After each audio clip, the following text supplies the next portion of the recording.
Memo akwaba deba GCN page so meeting at the adjoa searching.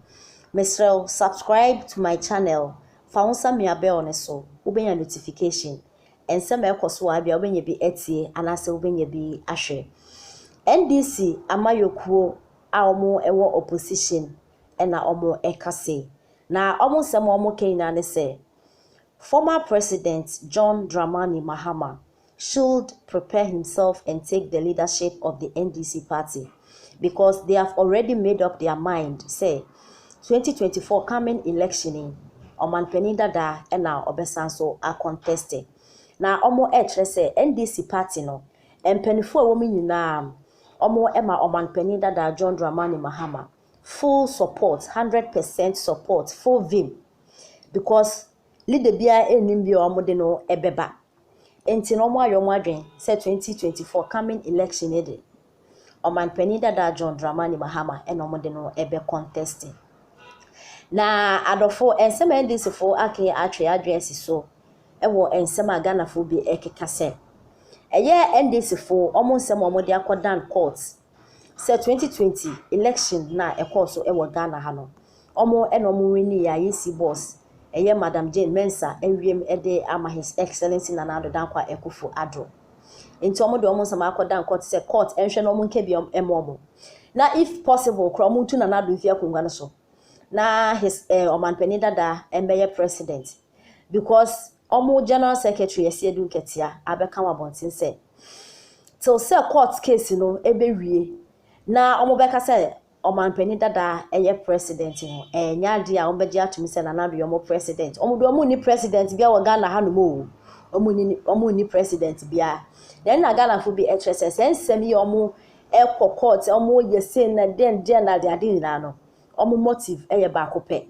omo adwin na ne say 2024 coming election in omo ni leader bia wo party ni mo inti no Oman Penindada na omo sanso de na ba inti ene na kama say 2020 election no kwa yeto ekra no Oman Penindada ena odi nkunim ena yesi boss no ewiem inti no Oman Penindada oreni 2020 election no inti say so we nya de a oreni no omo afama ne de a say 2024 sanso eba na obe e contest bio inti NDC for omo motive ane inti no ensema NDC for omo akin atwe adwen ensema Ghana fo bi e kaso inti NDC for say 2024 de omo ni obia say Oman Penindada John Dramani Mahama inti on prepare no na on take NDC party no leadership no ne dia I ono ena odi anim omo mfa mo bia omo eman 100% support for them omo di ginechi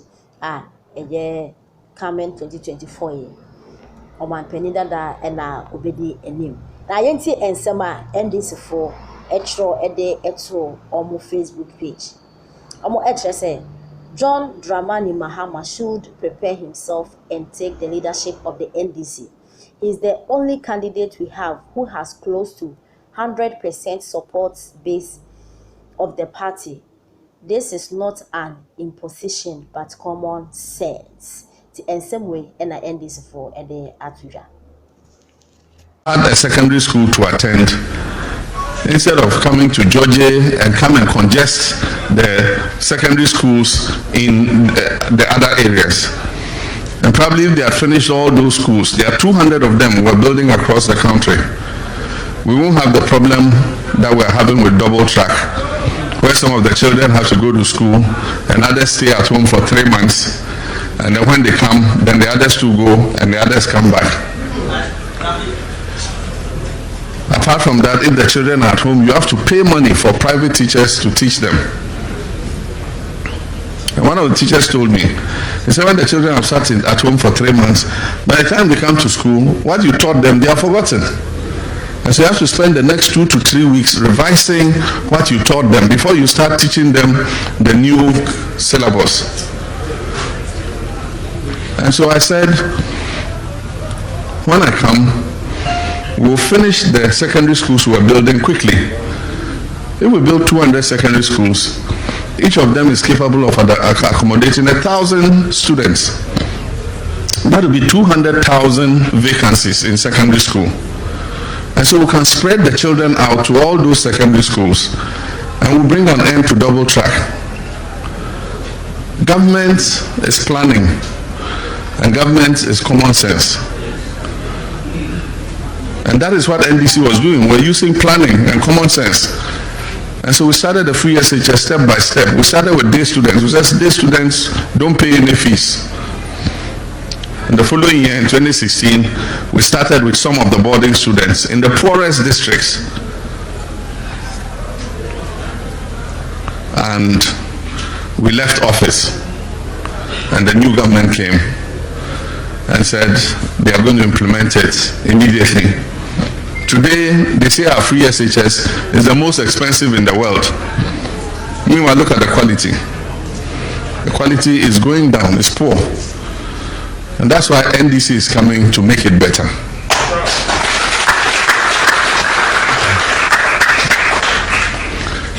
I said government is like a relay race. All of us were in secondary school, and relay races were some of the sports we enjoyed the most, because one will run with the baton and give it to the next one. The next one too will run and hand it over to the next. And that's what's been happening since '92. Rawlings ran, gave the baton to Kufuor. Kufuor ran, gave the baton to Atta Mills. Atta Mills ran, gave the baton to Mahama. Mahama ran, gave the baton to Nana Addo. But then he started running reverse.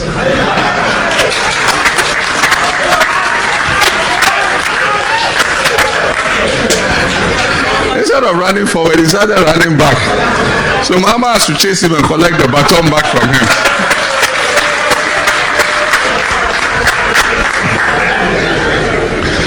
In the last 4 years, we've all lived in this country. Chief talked about it. Financial institutions closed. It's not that the financial institutions didn't have problems when we were in government. We knew there was a problem.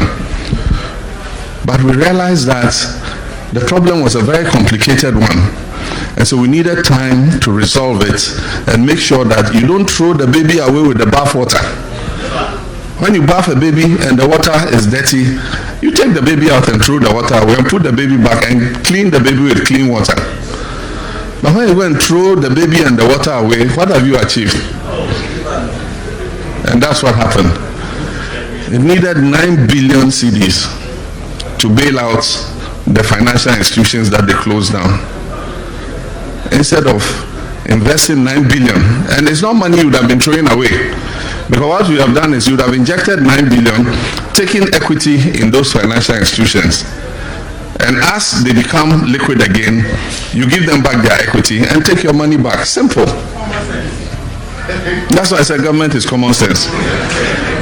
And yet you go and collapse all these financial institutions, and now you owe 22 billion. When you could have used 9 billion to solve a problem, you create the problem, and now you owe 22 billion. And you assured the people of their money. And today they are saying, pay our money. And it's another story. More people have lost their jobs under this government than under any government in the Fourth Republic. All those who were working for microfinance institutions, banks, savings and loans companies that have been closed, today they are all sitting at home. Some have started driving taxis, some are riding Okada, some are roasting sausage and chinchinga. Others have died. And that's the microfinance institutions alone. If you take the construction companies that were given legitimate contracts by government, and this government came and says, we suspended all contracts, all of you stop work. And up to now, work that was done by contractors in 2016, up to now they've not been paid for it. And it's causing financial loss to the state. Because if you don't pay their certificates, there's something they call delayed interest payments. And so all those certificates that government has refused to pay are accumulating delayed payment interest.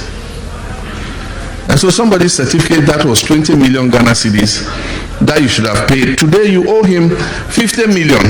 And so you owe him 70 million. 50 million plus 20 million. 70 million. And government has to find that money. Meanwhile, that 50 million that has come as interest, we could have used it to execute another project.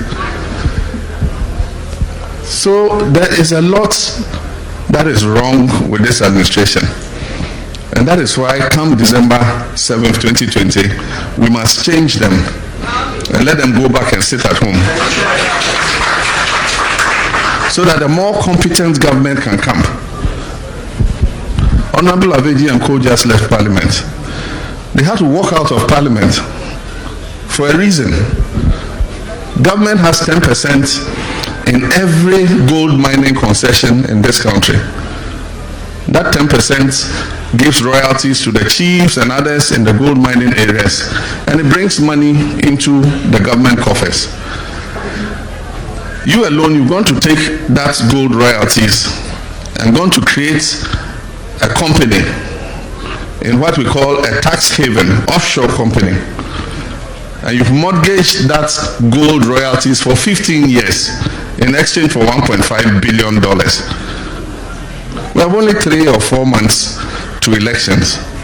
Why would you be mortgaging this country's gold royalties 3 months to an election to go and collect money and come and spend? And so Aveji and Co said, no, we won't agree. And so they walked out of Parliament and they went ahead and passed it. We don't even know those who are behind the company. And for a responsible government, why do you go and invest in an offshore tax haven where we know that is where fraudulent transactions take place? Up to now, they've not disclosed the shareholders of the company, who are behind the company. And anytime there's corruption, the president clears them. Clearing